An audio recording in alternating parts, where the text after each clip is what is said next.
যে হাতীয়ে খোৱা গছ গছনি আমি ৰুব লাগে, হাবি জংঘলবিলাক খালী হৈ যোৱাবিলাকত, আৰু বনদস্যু আৰু ভূমাফিয়াক ৰুধিব লাগে। তেওঁলোকে অসমখন শেষ কৰিব। এতিয়া মৰুভূমিলৈ ৰূপান্তৰিত হ'ব। ইতিমধ্যে চীন দেশৰ পৰা ভাবুকি আহিছেই।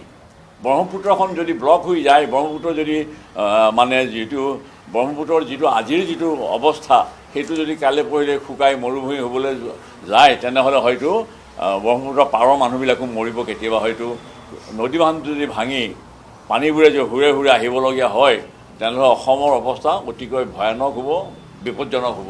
সেই কথাটো প্ৰতিবাদ কৰিব লাগিছিলে। চীন দেশে বন্ধুত্বৰ কাৰণে সীমাৰ পৰা দুয়োখন দেশে আঁতৰাই নিব সৈন্য।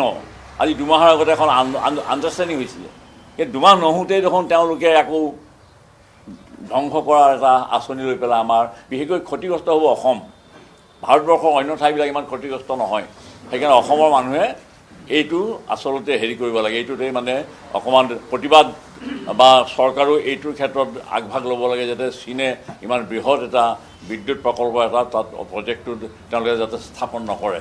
আৰু ভাৰতবৰ্ষৰ আন ঠাইবোৰৰ খুব এটা বিপদ নহয়, কিবা কিবি হ'লে অসমৰে বিপদ হ'ব চবচে বেছি। সেইকাৰণে মই ক'ব খুজিছোঁ যে এইবোৰত চৰকাৰে অকণমান চকু দিয়া ভাল। মানে ভূমাফিয়াবিলাকে টিকেট পোৱাটো অতুল বৰাই নিবিচাৰে। কোনোবাই বিচাৰিলে মই চাৰিওফালে যুঁজি থাকিম নেকি? মই নিবিচাৰোঁ। ভূমাফিয়াক কোনো দলে টিকেট দিব নালাগে, সেইটো মোৰ নিজৰ ভিউ।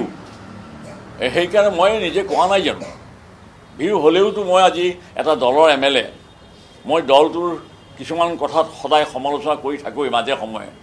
আৰু সেইকাৰণে খুব এটা বহুত দূৰলৈ যাব নোখোজোঁ। এটা সীমাৰ মাজতে থাকি মই ৰাজনীতি কৰি যাব লাগিব ভৱিষ্যতৰ দিনবোৰত। সেইকাৰণেই আপোনালোকে কোৱা কথাবোৰ মই পচন্দ কৰিছোঁ। এনেকুৱা প্ৰশ্নবিলাক আৰু ক'ৰবাত সুধিব পৰা জেগা আছে, আপোনালোকে সুধিব, মই বেয়া নাপাওঁ। মই কেনেকৈ প্ৰতিবাদ কৰিম? মই তেতিয়াতো প্ৰতিবাদ কৰিছিলোঁ AGPত থাকোঁতেই, BJPত থাকোঁতেও প্ৰতিবাদ কৰিছিলোঁ, তাত গৈ জেগাত কৰিছিলোঁগৈ। কিন্তু তাৰপিছত যেতিয়া আকৌ চৰকাৰ আহিল, নদীবান্ধৰ ক্ষেত্ৰতো একো একশ্যন নল'লে। গতিকে এইবাৰ কিন্তু চীনে যিটো মানে খেলা খেলিব খুজিছে, সেইটোহে অলপ ভয় লগা হৈছে। সেইটো অতুলবাৰে যুঁজি একো লাভ নহ'ব। চৰকাৰে ভাৰত চৰকাৰে যুঁজিব লাগিব। অসম চৰকাৰে ক'ব লাগিব, যুঁজিব লাগিব, ভাৰত চৰকাৰক বাধ্য কৰাব লাগিব। এই যুঁজখন চীনাৰ লগত যুঁজিব লাগিব, চীন দেশৰ লগত যুঁজিব লাগিব। যি হয় হ'ব। মানুহৰ ঘৰত বাঘ সোমোৱা নাই, বাঘৰ ঘৰতহে মানুহ সোমাইছে। মই আগতেও কৈছোঁ, বাঘৰ গৃহত মানুহ সোমাইছে, গছ গছনি কাটিছে, কোনো বাধা নিদিয়ে। বাঘ মানুহৰ ঘৰত সোমোৱা নাই, এইটো এটা মিছা কথা। বাঘৰ গৃহতহে মানুহ সোমাইছে, যাৰ কাৰণে বাঘবোৰ আহিছে। নৰকাসুৰ মাটিবোৰ, নৰকাসুৰ এতিয়াও বাঘ আছে, আৰু সেইকাৰণে সিদিনা বাঘটো তাৰ পৰা ওলাই আহিছে। নৰকাসুৰ পাহাৰৰ সেই টিলাটো হস্পিটেলৰ সেইফালে এতিয়া কিবা আৰ্মি মেডিকেল কিবা আৰ্মিক দিছে 40 বিঘা মাটি, লেডিজ ক্লাবক দিছে। সেইটো দিব নালাগে। সেই নৰকাসুৰ পাহাৰত সেইটো বাঘৰ এটা থকা এডোখৰ স্থান।